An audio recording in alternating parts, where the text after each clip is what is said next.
Hello everyone, I am Jyoti Jha and welcome to NCERT the mind. तो आज हम लोग पढ़ेंगे क्लास 5 हिंदी एपीसी का वर्कबुक चैप्टर 1 राख की रस्सी।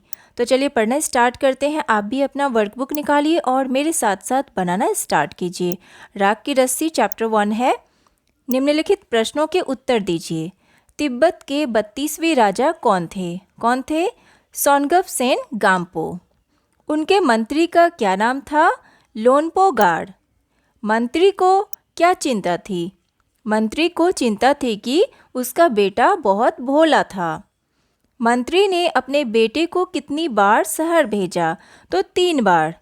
मंत्री किससे हार गए? तो लड़की से हार गए। ठीक है, उसके बाद है बताइए। ठीक है, मंत्री ने पहली बार अपने बेटे को शहर क्यों भेजा था? तो 100 जौ के बोरे खरीदने के लिए। ठीक है, मंत्री ने दूसरी बार अपने बेटे को शहर क्यों भेजा? तो 100 जौ के बोरे खरीदने के लिए। मंत्री ने तीसरी बार अपने बेटे को शहर क्यों भेजा? तो लड़की से राख की रस्सी बनाने के बारे में लड़की से कहने के लिए। ठीक है, लड़की से राख की रस्सी बनाने के बारे में लड़की से कहने के लिए, इसलिए भेजा था तीसरी बार। ठीक है, उसके बाद है आपका हल बताइए। पहली पहेली को लड़की ने कैसे हल किया? तो भेड़ों के बाल उतरवा कर। ठीक है, दूसरी पहेली को लड़की ने कैसे हल किया? तो भेड़ों के सींग कटवा कर। तीसरी पहेली को लड़की ने कैसे हल किया? तो उसने एक पत्थर के बीच में एक रस्सी रखी और रस्सी में आग लगा दी, फिर रस्सी का राख बचा।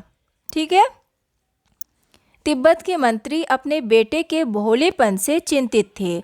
आपके माता पिता आपकी किस बात से चिंतित रहते हैं? कोई 2 बातें उनसे पूछ कर लिखिए।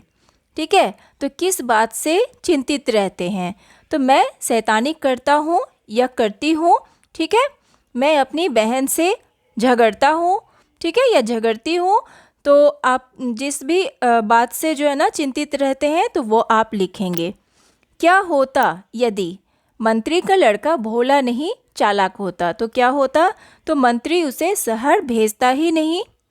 मंत्री के लड़के को समझदार लड़की नहीं मिलती तो क्या होता? तो वह पूरी जिंदगी भोला बनकर रहता। ठीक है, तो वह पूरी जिंदगी भोला बनकर रहता। मंत्री तीसरी बार भी लड़के को 100 भेड़े देकर जौ की 100 बोरियां लाने के लिए कहता तो लड़की शायद ही उसकी मदद कर पाती। लड़की तीसरी पहेली को हल नहीं कर पाती तो लड़की तिब्बत के मंत्री से हार जाती। ठीक है, व्याकरण में नाम को संज्ञा कहते हैं। संज्ञा के 3 भेद हैं।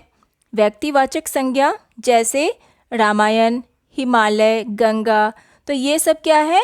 व्यक्तिवाचक संज्ञा।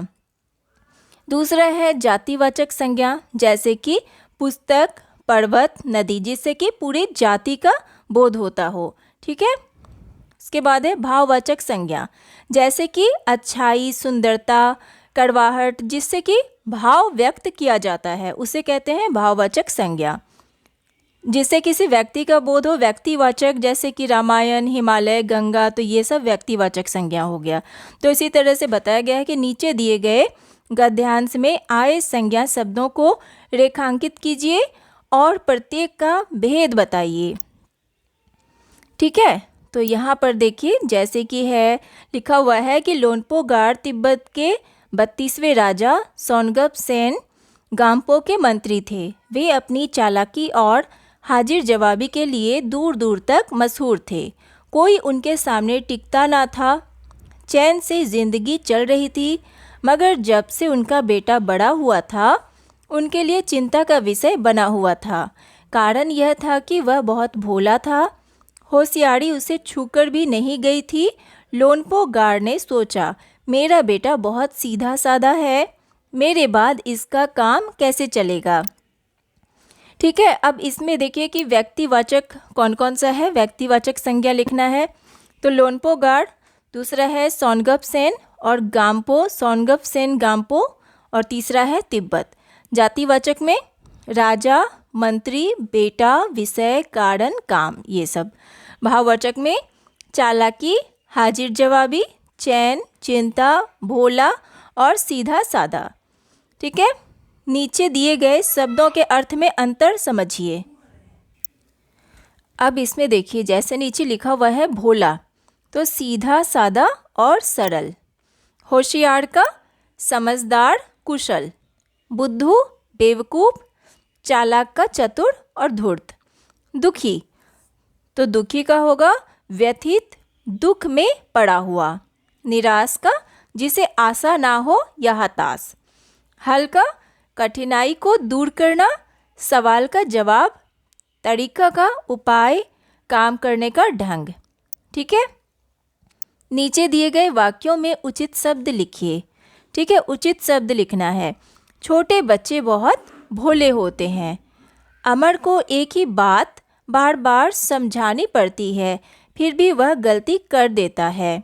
अमर बिल्कुल बुद्धू है। नीरजा चटाई बुनने में बहुत होशियार है। नीरज ने चालाकी से उसकी बुनी चटाई हथिया ली। इसके बाद है आपका उधम सिंह अपनी गाय के मरने से दुखी थे। उन्होंने अपनी गाय का बहुत इलाज करवाया था। निराश होकर उन्होंने उसे दवाई देनी बंद कर दी। मैंने गणित के सभी सवालों के हल निकाल लिए। मुझे कोई ऐसा तरीका बताओ जिससे मुझे इतिहास के प्रश्न आसानी से याद हो जाएं। ठीक है, तो ये तो हो चुका है। उसके बाद है दुनिया की छत। ठीक है, इसमें देखिए क्या दिया हुआ है। दिया गया गद्यांश पढ़िए और पूछे गए प्रश्नों के उत्तर लिखिए। ठीक है, जो दिया हुआ गद्यांश है इसे आपको पढ़ना है और प्रश्न का उत्तर देना है। तिब्बत को दुनिया की छत कहा जाता है क्योंकि यह बहुत ऊंचे पठार पर स्थित है। पठार जमीन के ऐसे भाग को कहते हैं जो मैदान से ऊंचा और पहाड़ से नीचा होता है। तिब्बत की हवा में नमी बहुत कम है, इस वजह से यहाँ बरसात और बर्फबारी कम होती है। खुश्क मौसम में पेड़ पौधे बहुत नहीं होते हैं। तिब्बत में लगभग 1500 झीलें हैं। ये झीलें बनती हैं पहाड़ों की बर्फ पिघलने से। इनमें मानसरोवर झील का बहुत नाम है।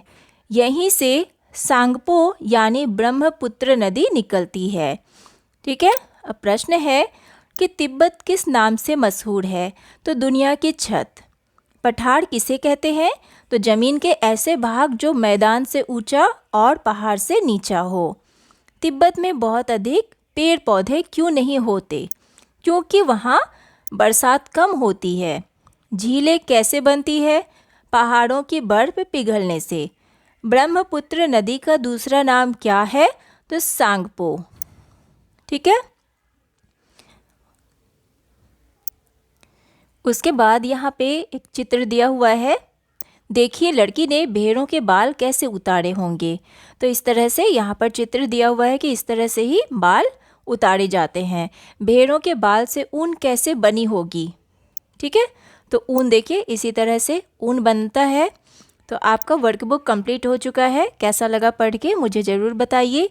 अच्छा लगा हो मेरा पढ़ाना तो मेरे चैनल NCERT द माइंड को लाइक सब्सक्राइब कीजिए और पास में दिए गए बेल आइकन को ज़रूर प्रेस कर दीजिए ताकि NCERT से रिलेटेड हर वीडियोज़ आपके पास समय से पहुँचती रहे। तो मिलते हैं नेक्स्ट वीडियो में, तब तक के लिए bye, take care, thanks to watch my video.